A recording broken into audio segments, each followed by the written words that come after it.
விநாயகரின் அவதாரங்களை பற்றி பார்ப்போம். சர்வ சக்தி கணபதி. முப்பெரும் தேவியரின் அம்சமான இவர் கல்வி, செல்வம், வீரம் அளிப்பவர். ஸ்வர்ண பிராப்தி கணபதி. செல்வ வளம் தருவார், சொத்துக்களை சேர்க்க வரமளிப்பவர். ராஜ கணபதி. இவரை வணங்கினால் அரச வாழ்வும் பதவி உயர்வும் கிடைக்கும். எத்தனை வசதிகள் இருந்தும் மனதுக்கு நிம்மதி இல்லை என்று நினைப்பவர் ஹேரம்ப கணபதியை வணங்கினால் மனதுக்கு சாந்தியும் நிம்மதியும் கிடைக்கும். ஆபத் சகாய கணபதி. ஆபத்துகள் உருவாகும் போது எந்த விபத்தையும் இழப்பையும் தடுக்கும் ஆற்றல் கொண்டவர்.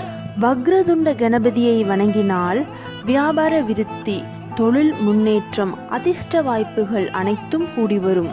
சந்தான லட்சுமி கணபதியை வணங்கினால் அழகான குழந்தை செல்வம், குழந்தை பாக்கியம், குழந்தை வரம் கிடைக்கும்.